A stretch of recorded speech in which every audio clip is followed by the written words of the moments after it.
بسم الله الرحمن الرحيم ضرب الله مثلا عبدا مملوكا لا يقدر على شيء۔ اللہ تعالیٰ ایک مثال بیان کرتا ہے کہ ایک غلام ہے کسی کا مملوک جو کسی چیز کا اختیار نہیں رکھتا۔ وَمَن رَّزَقْنَاهُ مِنَّا رِزْقًا حَسَنًا، اور ایک شخص ہے جس کو ہم نے اپنے پاس سے خوب روزی دے رکھی ہے۔ يُنفِقُ مِنْهُ سِرًّا وَجَهْرًا، تو وہ اس میں سے پوشیدہ اور اعلانیہ خرچ کرتا ہے۔ هَلْ يَسْتَوُونَ، کیا یہ دونوں شخص برابر ہو سکتے ہیں؟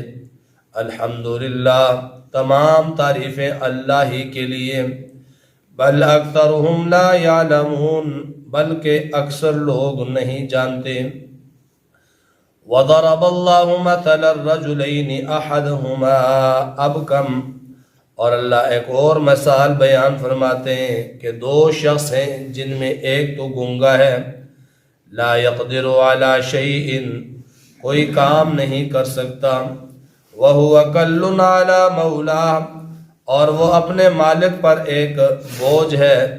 اینما یوجہہ لا یأتی بخیر، وہ اس کو جہاں بھیجتا ہے کوئی کام درست کر کے نہیں لاتا۔ هل یستوی هو ومن یأمر بالعدل، کیا یہ شخص اور ایسا شخص باہم برابر ہو سکتے ہیں جو اچھی باتوں کی تعلیم کرتا ہو؟ وَهُوَ عَلَى صِرَاطٍ مُسْتَقِيمٍ، اور خود بھی معتدل طریقے پر سیدھے راستے پر چلتا ہو۔ ان دو آیات میں اللہ تعالیٰ نے دو مثالوں کے ذریعے سے عقیدہ توحید، مسئلہ توحید اللہ تعالیٰ نے سمجھایا ہے۔ اور مثال کی یہ خصوصیت ہوتی ہے کہ مثال کے ذریعے سے مسئلہ اچھی طرح سمجھ میں آ جاتا ہے۔ اس لیے اللہ تعالیٰ قرآن میں مختلف چیزوں کی مثال دے کر عقیدہ توحید سمجھاتے ہیں۔ پہلی مثال میں اللہ تعالیٰ نے دو آدمیوں کی مثال دی۔ ضرب اللہ مثلا الرجلین، اللہ تعالیٰ ضرب اللہ مثلا عبدا مملوکا، دو بندوں کی مثال دی، ایک غلام ہے اور ایک آقا ہے۔ غلام اسے کہتے ہیں کہ جس کا کوئی اختیار نہیں ہوتا، جس کو کوئی تصرف کا اختیار حاصل نہیں ہوتا، جس کی اپنی کوئی مرضی نہیں ہوتی، وہ اپنے آقا کے حکم کے ماتحت ہوتا ہے۔ جو آقا کہتا ہے وہ کرتا ہے، جو کھاتا ہے، جو کھلاتا ہے وہ کھاتا ہے۔ اس کی اپنی نہ مرضی ہے، نہ منشا ہے، اور نہ ہی اس کا اپنا اختیار ہے۔ اسے غلام کہتے ہیں۔ فرمایا ایک شخص غلام ہے اور ایک جو ہے وہ آزاد ہے، اس کا آقا ہے۔ جو مملوک ہے، جو غلام ہے، لا يقدر علی شیء، وہ کسی بھی چیز پر قادر نہیں، کسی چیز کا وہ اختیار نہیں رکھتا۔ اور دوسرا جو ہے اس کو اللہ تعالیٰ نے آزادی بھی دی اور اس کے ساتھ ساتھ اسے مال بھی دیا، رزق بھی عطا کیا، اور وہ اللہ کے دیے ہوئے اس رزق میں سے خرچ کرتا ہے، دن کو بھی، رات کو بھی، چھپ کر بھی، ظاہر بھی، ہر طریقے سے یہ خرچ کرتا ہے۔ تو گویا ایک جو مملوک ہے وہ بالکل غلام ہے، بے اختیار ہے، اور جو آزاد ہے وہ با اختیار ہے اور با عقل اور با شعور ہے۔ تو اللہ فرماتے ہیں حل یستوون، کیا یہ دونوں برابر ہو سکتے ہیں؟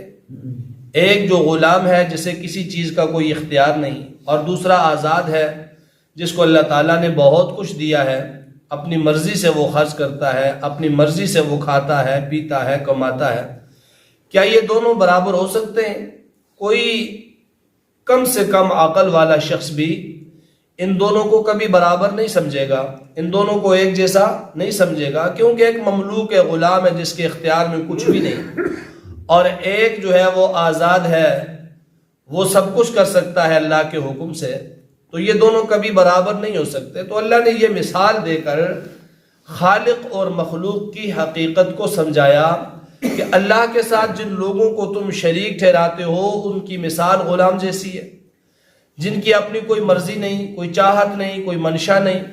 وہ اگر بیمار ہو جائیں تو اپنی بیماری کو دور نہیں کر سکتے، ان پہ بڑھاپا چھا جائے، بال سفید ہو جائیں تو اپنے ہی بالوں کو وہ کالے نہیں کر سکتے، ان کو کوئی بھی ایسی تکلیف لاحق ہو جائے تو وہ اپنی تکلیف خود دور نہیں کر سکتے، ان پہ موت آتی ہے تو اپنے سے موت کو ٹال نہیں سکتے، مرنے کے بعد وہ بالکل ایک لکڑ کی طرح بے جان پڑے ہوئے ہیں، کسی چیز پر قادر نہیں، نہ وہ خود کو غسل دے سکتے ہیں، نہ وہ کفن پہن سکتے ہیں، نہ قبرستان تک چل کے جا سکتے ہیں، اور نہ قبر میں خود اتر سکتے ہیں، نہ قبر کو ڈھانپ سکتے ہیں۔ یہ تو ہوا بندہ جو مملوک ہے، اور ایک اللہ ہے جو خالق ہے، جو ہر چیز پہ قادر ہے، جو جس نے انسان کو پیدا کیا، انسان کی پرورش کی، اسے رزق دیتا ہے، اسے صحت دیتا ہے، تندرستی دیتا ہے، بیماری دور کرتا ہے، اور اس کی ہر ضرورت میں وہ اللہ کام آتا ہے۔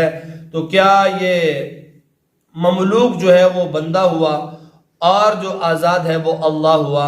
تو پھر اللہ اور اس کا بندہ جو مخلوق میں سے ہے وہ برابر کیسے ہو سکتے ہیں؟ پھر جو اللہ سے مانگنا ہے تم مخلوق سے کیوں مانگتے ہو؟ پھر جو اللہ کے سامنے سجدہ کرنا ہے تم مخلوق کے سامنے سجدے کیوں کرتے ہو؟ اللہ جو حاجتیں پوری کرتا ہے تم مخلوق کے سامنے اپنی حاجتیں لے کر کیوں جاتے ہو؟ جب ایک مملوک اور ایک آزاد آدمی برابر نہیں ہو سکتے تو پھر خالق اور مخلوق کے درمیان تم کیوں شراکت داری بناتے ہو؟ یہ کیسے برابر ہو سکتے ہیں؟ عقل بھی اسے بعید سمجھتی ہے اور ویسے بھی یہ بعید ہے، تو پھر کیوں تمہیں انہیں برابر سمجھتے ہو؟ الحمدللہ، تمام تعریفیں اللہ کے لیے ہیں، اللہ کے برابر کوئی نہیں، بل اکثرهم لا يعلمون، بلکہ اکثر لوگ نہیں جانتے۔ دوسری مثال اللہ نے دی، وضرب اللہ مثلا الرجلین احدہما ابکم، دو آدمیوں کی مثال اللہ نے دی، ایک ہے گنگا، ابکم، گنگا جو بول نہیں سکتا، اور دوسرا وہ ہے کہ جو بالکل صحیح سلامت ہے، ہر طریقے سے اپنی بات سمجھا سکتا ہے۔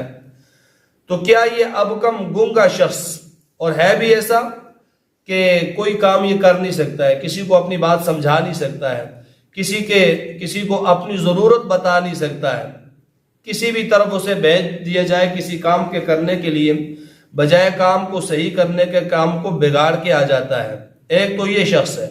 دوسرا وہ شخص ہے کہ جو گنگا بھی نہیں ہے، ہر طریقے سے اپنی بات سمجھا سکتا ہے، کسی کے ساتھ گفتگو کرے تو اچھے انداز میں وہ گفتگو کر سکتا ہے، کسی کو قائل کرنا چاہے وہ قائل کر سکتا ہے۔ تو کیا یہ بولنے والا عقل مند شخص اور ایک گنگا یہ دونوں برابر ہو سکتے ہیں؟ فرمایا قطعاً برابر نہیں ہو سکتے۔ تو جب یہ دونوں برابر نہیں ہو سکتے تو اللہ اور اس کی مخلوق جس کو اس کا شریک ٹھہرا دیا، اللہ اور اللہ کی پیدا کی ہوئی چیز جس کو اس کا شریک بنا دیا، کیا یہ دونوں برابر ہو سکتے ہیں؟ فرمایا ہرگز برابر نہیں ہو سکتے۔ تو ان مثالوں سے عقیدہ توحید کو سمجھو کہ اللہ کے ساتھ تم کسی کو بھی اگر شریک ٹھہراتے ہو تو وہ اللہ کی مخلوق ہی ہوگی، مخلوق سے باہر نہیں ہوگی، کیونکہ واحد تو ایک اللہ کی اکیلی ذات ہے کہ وہ وحدہ لا شریک ہے۔ تو اللہ کے ساتھ جس کو بھی تم لاؤ گے تو وہ اللہ کی مخلوق ہوگی، تو مخلوق خالق کے برابر کیسے ہو سکتی ہے؟ جس طرح غلام اور آقا برابر نہیں ہو سکتے، جس طرح ایک گنگا اور بولنے والا برابر نہیں ہو سکتے، اسی طرح اللہ اور اس کی مخلوق بھی برابر نہیں ہو سکتے۔ تو اس لیے تم اللہ کے لیے مثالیں مت بیان کرو بلکہ عقیدہ توحید پر کاربند ہو جاؤ۔